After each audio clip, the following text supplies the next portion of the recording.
Welcome, नमस्कार, जोहार सभी साथियों को।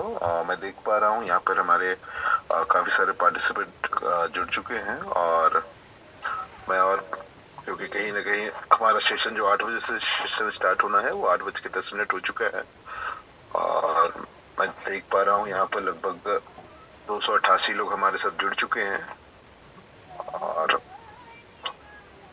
मैं चाहूंगा साथियों हमारे साथ, क्योंकि मैं जब भी देखता हूँ कम से कम हमारे साथ काफी सारे लोग आते हैं और यहाँ पर अभी तक 200 करीब आ चुके हैं। चलिए मैं थोड़ा सा देखना चाहूंगा कि हमारे बीच में कितने सारे लोग ऑलरेडी आ चुके हैं और एक बार अपना हैंड रेज करके कम से कम ये पता तो चले कितने लोग हैं। ठीक है, और कितने लोग नए हैं वो लोग भी अपने हैंड रेज कर लेंगे। चलिए तो मैं यहाँ पर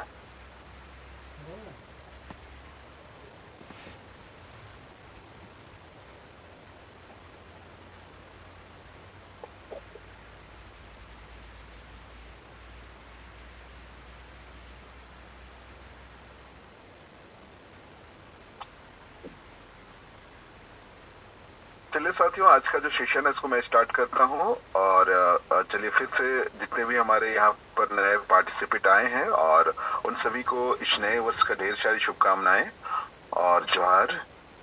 और उम्मीद करता हूँ सब लोग स्वस्थ होंगे, व्यस्त होंगे, मस्त होंगे और 2026 में काफी सारे लोग का सपना पूरा होने वाला है और जीवन में जिन्होंने अपने जीवन में फाइनेंशियल फ्री होने का सपना देखा है उनके लिए इससे बेहतर प्रोजेक्ट कुछ भी नहीं हो सकता है। और आज मुझे इस अपॉर्चुनिटी, इस साल का पहला अपॉर्चुनिटी सेशन लेने का अवसर मिला है, इसके लिए मैं धन्यवाद देना चाहूंगा हमारे ग्रेट अपलाइन राजनीति सर को और जिन्होंने आज इस मौके पर मुझे इस अपॉर्चुनिटी को आपको जानकारी देने का अवसर दिया है। ठीक है, तो साथियों चलिए सबसे पहले मैं आप लोग को बताना चाहूंगा कि जी, एक मिनट, मेरा स्क्रीन शेयर हो रहा है कि नहीं मैं देख लेता हूँ पहले।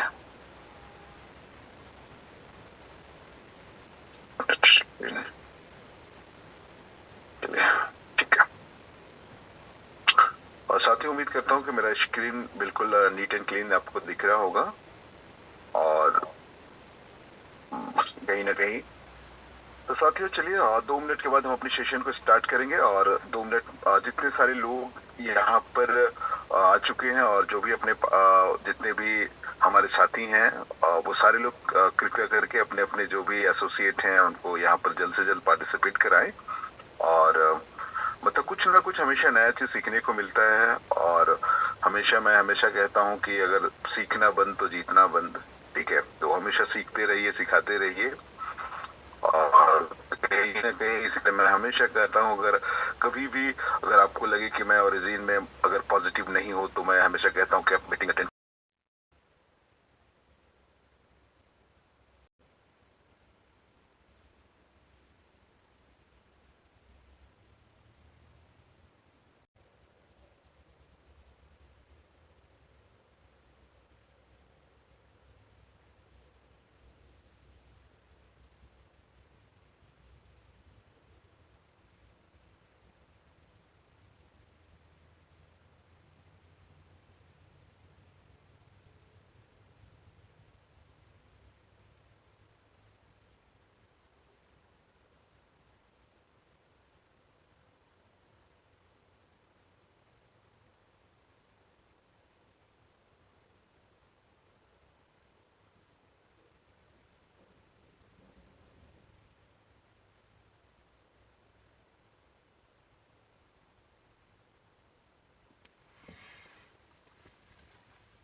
Recording in के बारे में progress.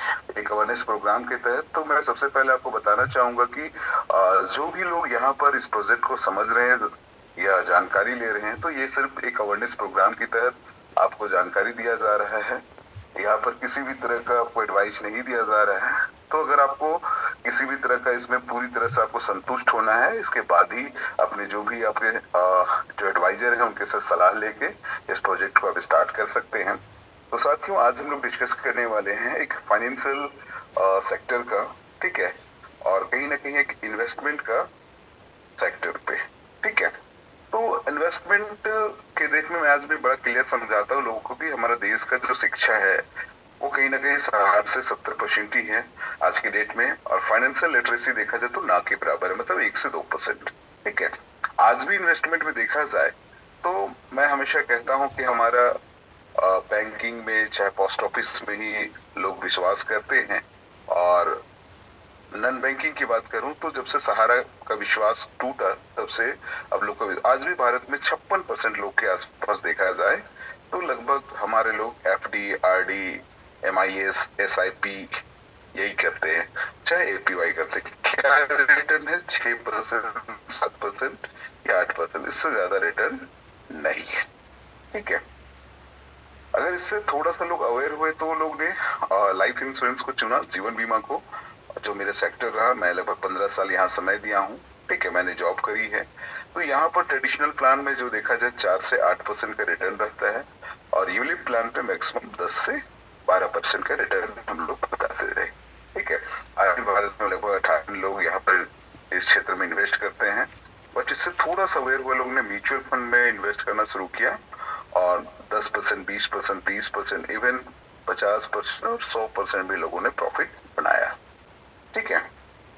तो यहाँ पर देखा जाए तो जब पता चला गवर्नमेंट को कि ब्लैक से व्हाइट हुआ रहा है तो एक टैक्स लग गया लॉन्ग टर्म कैपिटल गेन। अब औसतन रिटर्न जो देखा जाए वो 10 से 20% ही रह गया है, ठीक है। इससे ऊपर अगर मैं बात करूं हमारा शेयर मार्केट का, ठीक है, जो स्टॉक मार्केट या शेयर मार्केट हम लोग कहते हैं, शेयर मार्केट में अगर देखा जाए तो कहीं ना कहीं ये हमारा सेबी की गाइडलाइन से चलती है, ठीक है, और NSE BSE के माध्यम से, ठीक है, ये हमारा NSE BSE के माध्यम से संचालित होता है, और कहीं ना कहीं 9-15 में शुरू होता है, 3:30 में खत्म होती है, 22 दिन ट्रेड होता है, और आज लगभग से अगर मार्केट की बात करें तो लगभग आज मार्केट लगभग 3 to 5 बिलियन का है, 3 से 5 लाख करोड़ का बाजार है, ठीक है। बट एक सच्चाई आपको बताना चाहूंगा साथियों कि ऊपर का मतलब आज के डेट में जो भी इन्वेस्टमेंट है, ठीक है, उसका 99% इधर ही इन्वेस्ट होता है, ठीक है। मतलब माध्यम कुछ भी हो, चाहे बैंक हो, FD हो, RD हो, MIS हो, LIC हो, म्यूचुअल फंड हो, ठीक है। इसके अलावा क्या है कि लोग कहाँ इन्वेस्ट करते हैं, इसके अलावा लोग आज भी पुराने लोग गोल्ड पे इन्वेस्ट करना पसंद करते हैं, नए लोग जमीन पे इन्वेस्ट करना पसंद करते हैं, ठीक है, और ज्यादा हुआ तो लोग व्यवसाय में इन्वेस्ट करते हैं। तो यही एक एरा है जहां पर लोग इन्वेस्ट करते हैं। बट जब से ग्लोबलाइजेशन हुआ, दुनिया वैश्वीकरण हुआ, ठीक है, तब से मार्केट में 2 जगह लोग इन्वेस्ट कर रहे हैं। एक हमारा जब से अब हम लोग कब मोबाइल को अपना दुकान बना लिए हम लोग को खुद ही नहीं पता चला। आज हम लोग फ्लिपकार्ट हो गया, चाहे अमेजोन हो गया, ठीक है, जिसको हम लोग क्या कर रहे हैं, बाय सेल के लिए उपयोग कर रहे हैं, ठीक है। तो मेरा एक ही चीज कहना है कि जब ये वैश्वीकरण बढ़ा तो ग्लोबलाइजेशन बढ़ी, तो 2 शेयर मार्केट का अडॉप्शन हुआ, एक हमारा क्रिप्टो करेंसी का और दूसरा हमारा फॉरेक्स का, ठीक है। ये ग्लोबल आपका क्षेत्र है, फॉरेक्स ट्रेडिंग कह सकते हैं। क्रिप्टो करेंसी पे देखा जाए तो 24 घंटा बाय सेल होता है और 30 दिन आपका बाय सेल होता है, ठीक है। और ये भी मार्केट लगभग देखा जाए तो लगभग 3 to 5 ट्रिलियन का है आज के डेट पे, ठीक है। और फॉरेक्स मार्केट की बात करें तो लगभग 23 घंटे ट्रेड होते हैं और लगभग 22 दिन ट्रेड होते हैं, और ये लगभग 8 से 9 ट्रिलियन का एक मार्केट है, ठीक है।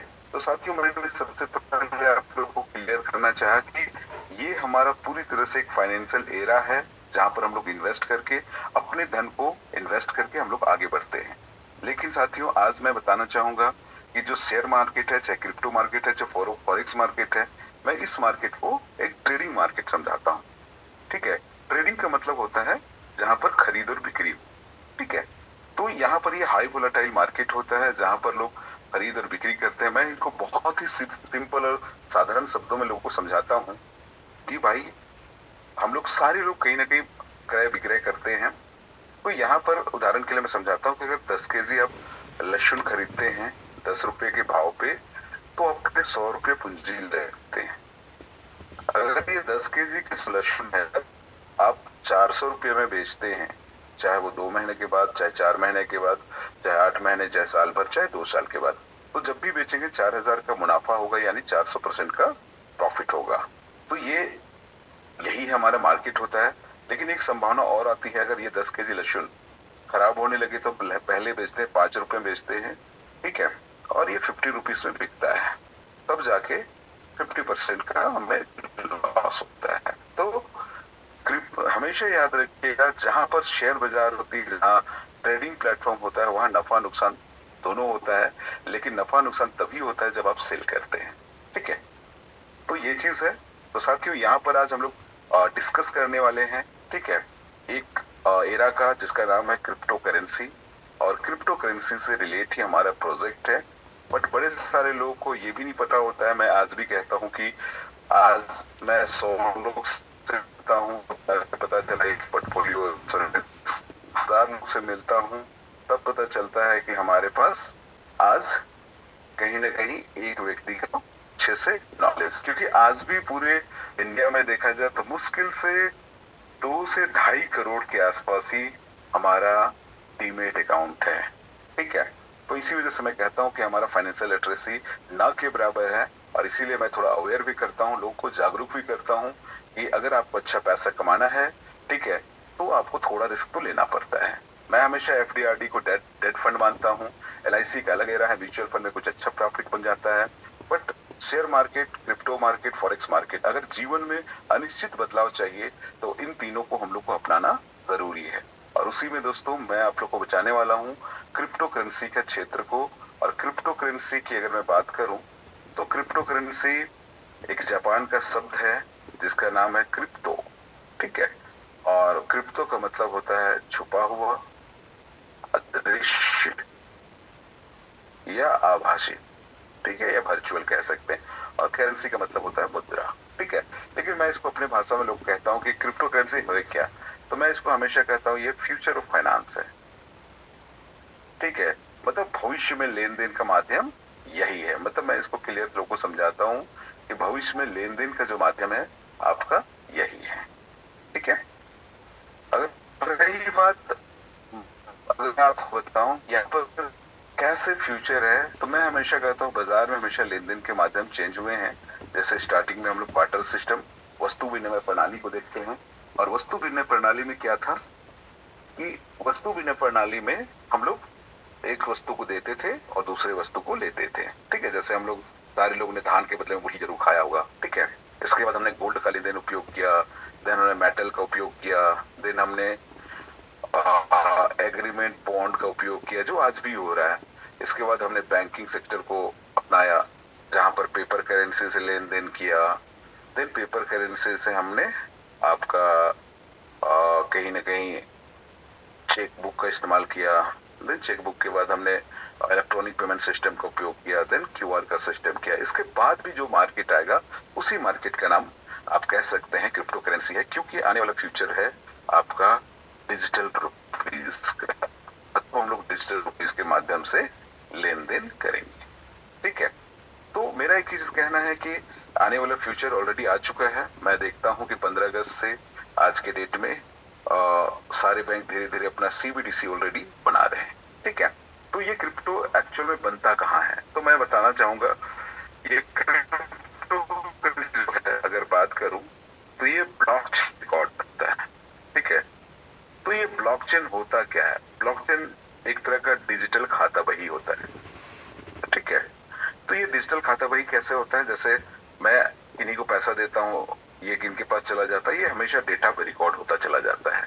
ठीक है, तो आज की डेट में ब्लॉकचेन 1992 में बना, बट इसको अडॉप्ट हुआ 2008 में। ठीक है, तो ये ब्लॉकचेन आने वाला फ्यूचर कहा जाता है कि कहीं न कहीं ब्लॉकचेन क्या है, एआई क्या है, चैट जीपीटी क्या है, और हमारे एक मित्र बड़े अच्छे से बात बोलते हैं, ट्रेंड टेक्नोलॉजी और आइडिया को अडॉप्ट करना होता है। ठीक है, आज भी अगर हम लोग सोचते हैं कि भाई हम लोग टेलीफोन यूज करते या छोटा फोन करते तो आज हमारे हाथ में एंड्रॉइड फोन नहीं होता।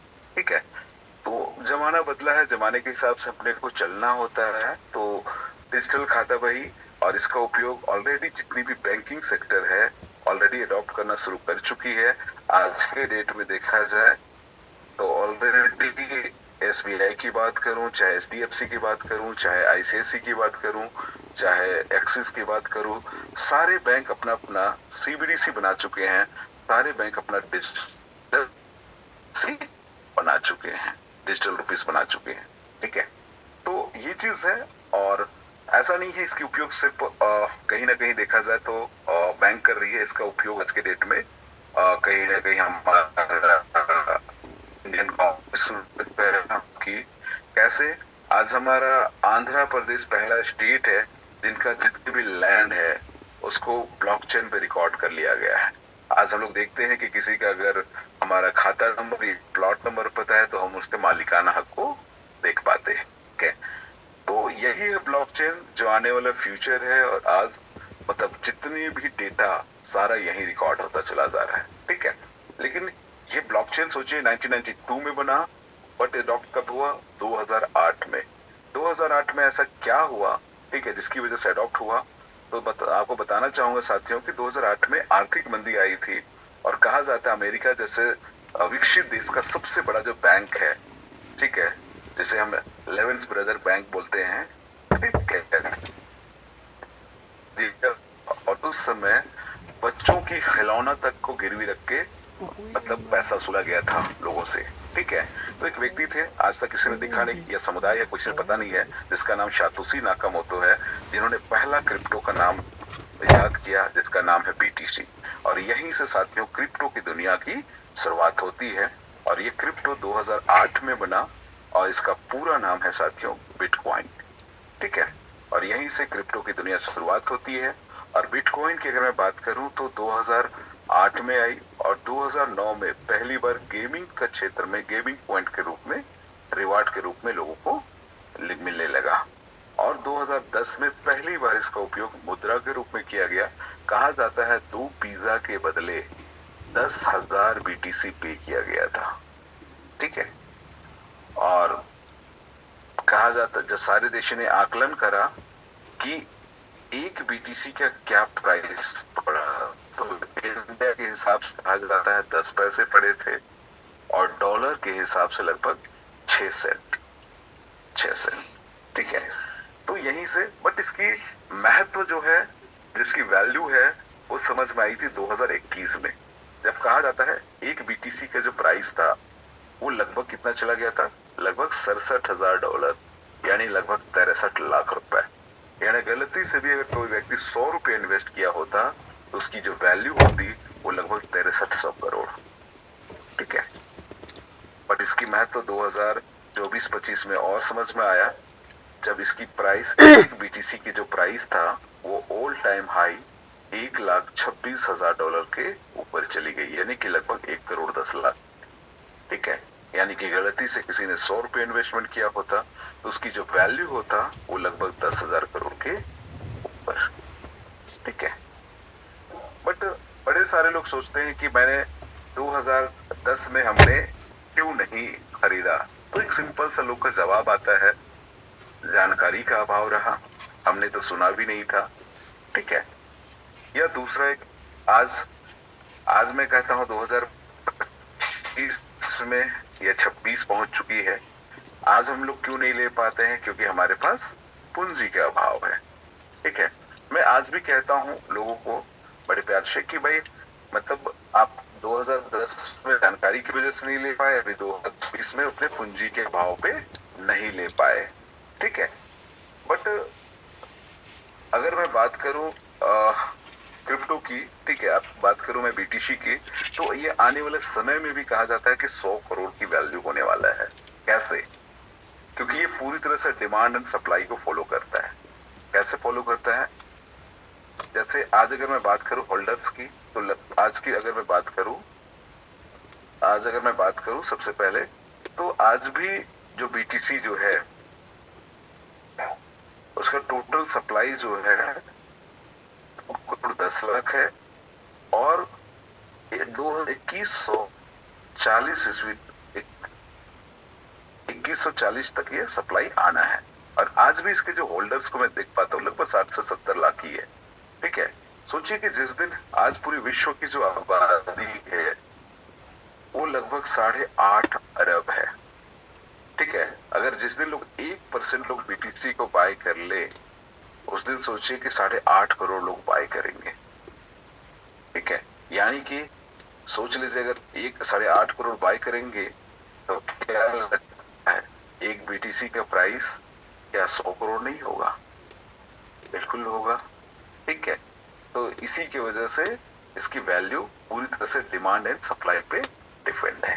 ठीक है, बट मैं हमेशा कहता हूं कि हम लोग जिस तरह से आज के डेट में अगर एसेट्स की बात करें, ठीक है, तो एसेट्स को हम लोग 2 भाग में हमेशा बांटते हैं। एक हमारा फिक्स एसेट जिसको हम लोग अचल पूंजी कहते हैं, जिसको हम लोग कहते हैं जमीन जगह, जो सबसे वैल्यूएबल चीज होता है, जो पीढ़ी दर पीढ़ी हम लोग को एक दूसरे को मिलता चला जाता है। दूसरा हमारा चल पूंजी, जो हमारा बैंक बैलेंस होता है। ठीक है, बट सच्चाई बताऊं दोस्तों, पहले हमारे 2 ही संपत्ति हुआ करते थे, बट अब जब से क्रिप्टो आई है तब से इसको तीसरा संपत्ति के रूप में रखा गया है, और इस संपत्ति का नाम है डिजिटल एसेट्स। ठीक है, या वर्चुअल एसेट्स। ठीक है, तो अगर मैं सीधे शब्दों में अगर लोगों को समझाऊं तो क्रिप्टो करेंसी क्या है? एक तरह का डिजिटल एसेट्स है।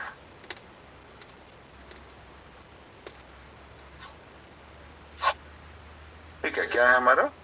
ये हमारा डिजिटल एसेट्स है। ठीक है, मतलब क्रिप्टो करेंसी हमारा एक तरह से डिजिटल एसेट्स है।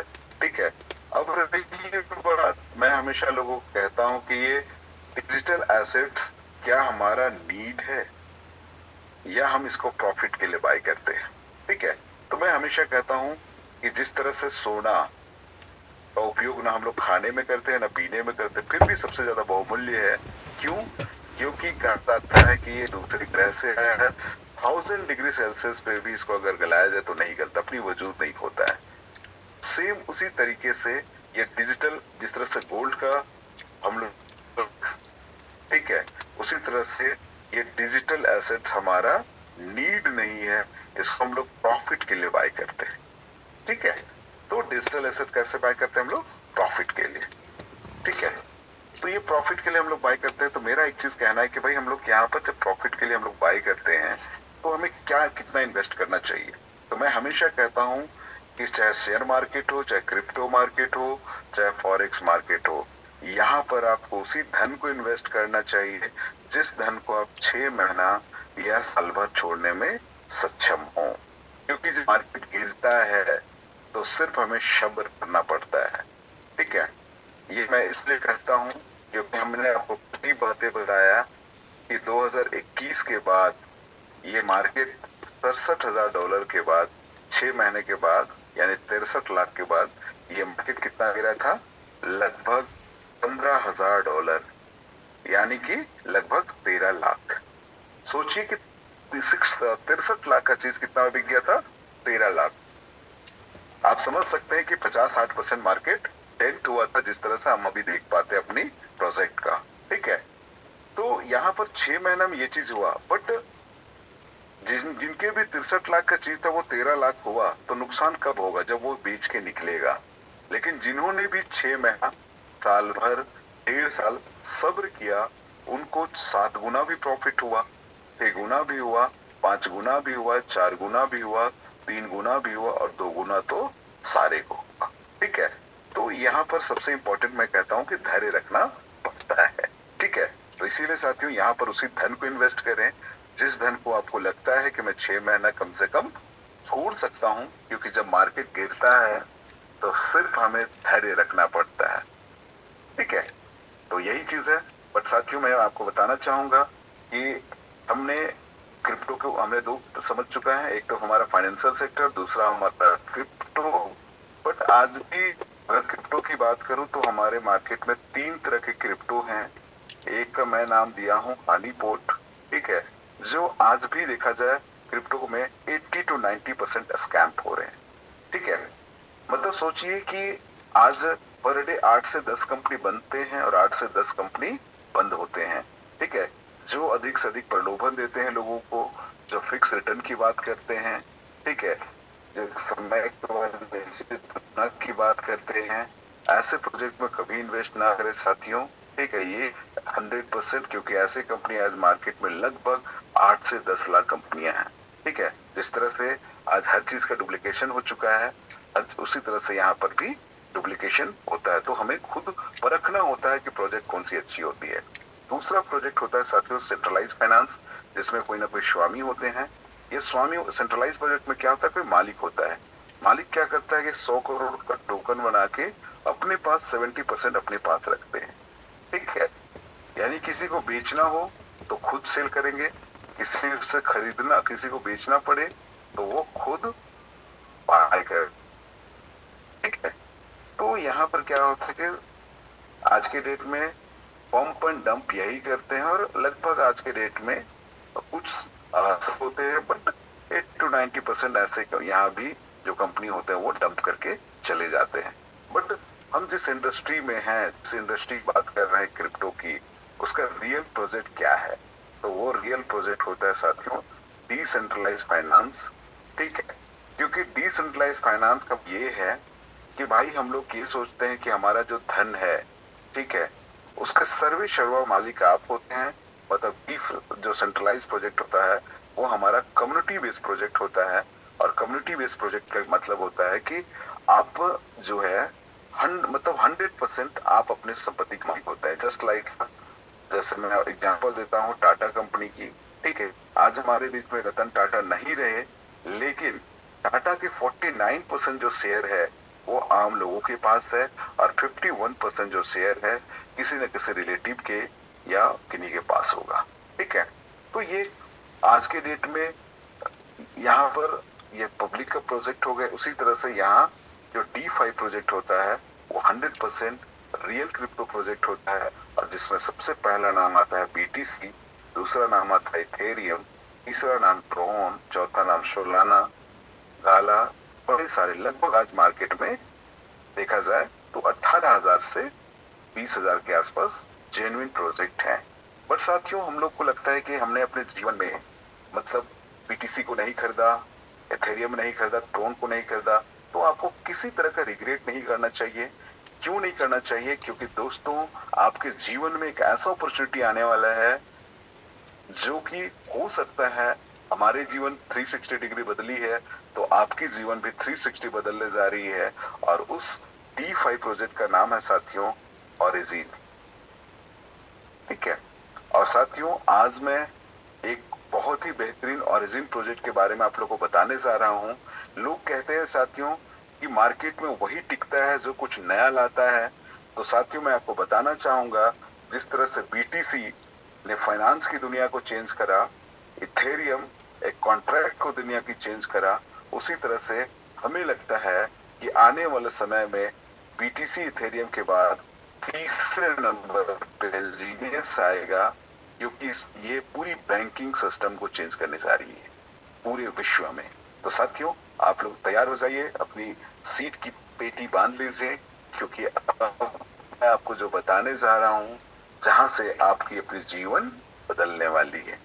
तो साथियों एक बार पुनः आप लोग का इस ओरिजिन जो 100% डेफी प्रोजेक्ट है, ठीक है, और इस प्रोजेक्ट का जो नाम है ओरिजिन, ठीक है, और ये डाओ कम्युनिटी आपका संचालित हुआ है, और इस प्रोजेक्ट की स्टार्ट जो हुई है 7 मार्च 2024, ठीक है। तो साथियों इस प्रोजेक्ट की अगर मैं बात करूं, इसकी जो डिजिटल एसेट्स है, इस एसेट्स का नाम है LGNS, ठीक है। पूरा नाम अगर मैं बात करूं तो लॉन्गिनस, ठीक है। जिस तरह से आपने BTC को देखा, शॉर्ट नेम BTC था, पूरा नाम हुआ था, वैसे ही जो डिजिटल एसेट्स का नाम है LGNS, पूरा नाम है लॉन्गिनस, ठीक है। और इसकी जो ब्लॉकचेन है और उस ब्लॉकचेन का नाम है पॉलीगॉन। और इसके लिए पोल का होना अनिवार्य है और नेटवर्क का होना अनिवार्य है। जिस तरह से हम लोग जब भी पैसे ट्रांसफर करते हैं गूगल पे या फोन पे, तो हमारे पास नेटवर्क का होना अनिवार्य है, वैसे ही यहाँ भी नेटवर्क होना चाहिए। और आपके अकाउंट पैसे तो ये तभी आप ट्रांसफर कर सकते हैं। ठीक है। तीसरा चीज, अगर मैं मार्केट की बात करूं साथियों, तो मार्केट इसका है डैप काम है ये। और डैप में का प्रोग्राम होने के बाद ये डैक्स स्कैनर में आपको मिलेगा। ठीक है। और ये पॉलीगॉन ब्लॉकचेन अपना जो एक्सचेंज है, और उस एक्सचेंज का नाम है क्विक स्वैप। ठीक है। आप यहीं से इसको बाय सेल कर सकते हैं और अपने मतलब यहां से ट्रेड कर सकते हैं। ठीक है। बट साथियों, अगर मैं इसकी बात करूं, अगर बाय सेल आपको करना हो तो इंडियन गवर्नमेंट के हिसाब से सबसे पहले आपके पास डिजिटल रुपीस होना चाहिए। और डिजिटल रुपीस के माध्यम से आप इसको यूएसडीटी में कन्वर्ट कर सकते हैं या डाई कर सकते हैं। ये यूएसडीटी क्या है? एक तरह का, जैसे मैं सिंपल सा लोग को समझाता हूँ कि भाई इंडिया में है तो आईएनआर से हम लोग कोई भी चीज को खरीदते हैं, बट दुबई जाएंगे तो हमारा आईएनआर काम नहीं आएगा, रुपया काम नहीं आएगा, तो वहां की करेंसी काम आएगी। ठीक है। जैसे वहां का करेंसी धीरम है और यहाँ की करेंसी थाईलैंड की करेंसी भाट है। तो उसी तरह से कोई भी डिजिटल संपत्ति को खरीदने के लिए आपके पास डॉलर का होना अनिवार्य होता है। ठीक है। तो दूसरा चीज क्विक मतलब डाई क्या है? तो साथियों, पॉलीगॉन ब्लॉकचेन का अपना स्टेबल कॉइन है। स्टेबल मतलब कि जिस तरह से इनका रुपया है, का धीरम है, उसी तरह से पॉलीगॉन ब्लॉकचेन का अपना डाई है। ठीक है। तो अपना पॉलीगॉन ब्लॉकचेन में ही अपना एल्जीनियस है। इसी वजह से ये जो एल्जीनियस को अगर बाय करना हो तो आपको डाई या यूएसडीटी का होना अनिवार्य है, तभी आप खरीद पाएंगे, अन्यथा नहीं खरीद पाएंगे। ठीक है। तो कहीं ना कहीं ये चीज है साथियों। और चलिए आज मैं आपको यहां से दिखाना चाहूंगा कि आज के डेट में अगर आपको प्ले स्टोर में जाके टैक्स स्कैनर के एक्स स्कैनर यहाँ पर जाएंगे तो यहाँ पर आप देखते हैं कि यहाँ पर हमारा ओवरऑल जितना भी क्रिप्टो है मार्केट का, ठीक है, वो यहाँ पर आपको देखने को मिलेगा। एक मिनट सर, नेटवर्क की थोड़ी सी, ठीक है चलिए आगे। यहाँ पर आप नीचे देख रहे हैं ऑल चेन। ऑल चेन में अगर टच करता हूं तो यहाँ पर Solana, Ethereum, Binance, Base, Polygon, Pulse Chain, Tron, ठीक है, बड़े सारे ब्लॉकचेन होते हैं। ठीक है। बट इसमें पहला ब्लॉकचेन किसका रहा? हमारा बीटीसी, जो किसी को शेयर नहीं करता। दूसरा हमारा इथेरियम। ठीक है। उसी तरह से ये पॉलीगॉन ब्लॉकचेन पे हमारा एल्जीनियस है। तो साथियों, आप लोग बड़े खुशनसीब हैं क्योंकि एल्जीनियस पॉलीगॉन ब्लॉकचेन में अगर मैं दिखाता हूं आपको, यहाँ पर आज के डेट में लगभग 2954 हमारा टोटल यहाँ पर एसेट्स हैं इस ब्लॉकचेन पे। और इसमें पिछले लगभग देखा जाए तो पिछले लगभग 1 साल 10 महीने से नम पे ट्रेंडिंग पे चल रहा है। ठीक है। आप देख पा रहे हैं सबसे ऊपर, अगर इसको आप टच करेंगे तो यहाँ पर देखेंगे इसका पूरा नाम है लॉन्गिनस। ठीक है। शॉर्ट नेम है इसका LGNS। ठीक है। और इसको पेयर है डाई के साथ। पॉलीगॉन ब्लॉकचेन है, क्विक स्वैप इसका एक्सचेंज है। ठीक है। और ये नंबर 1 हमारा ट्रेंडिंग पे चल रहा है। इसकी अगर प्राइस की बात करें तो आज ऑल टाइम लो हम लोग देख पा रहे हैं 5.79 इसकी प्राइस। इसकी लिक्विडिटी देखा जाता है 376.3 मिलियन। फुल्ली डायलूट वैल्यू देखा जाए तो 4.84 बिलियन।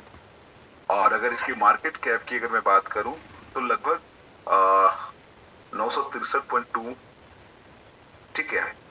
अगर आज मैं 24 घंटा की बात करूं तो लगभग 76,554 लोगों ने बाय करा है और लगभग 72,829 लोगों ने सेल करा है। ठीक है। और इस प्रोजेक्ट की मैं बात करूं तो आज हमारा 1 साल 9 महीना 30 दिन इस प्रोजेक्ट की हो चुकी है। ठीक है।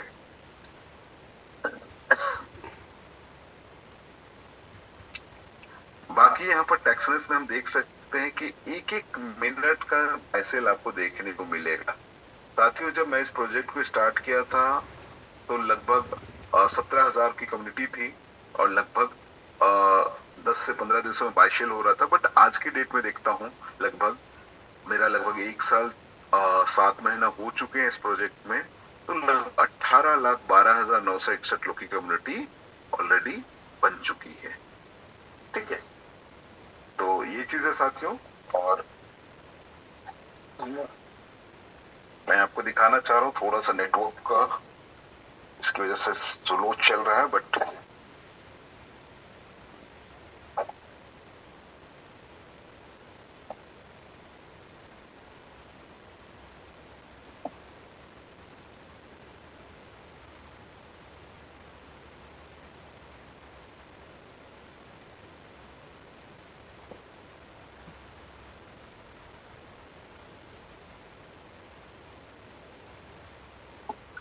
चलिए साथियों, थोड़ा सा नेटवर्क में शायद आपको दिख नहीं पा रहा है।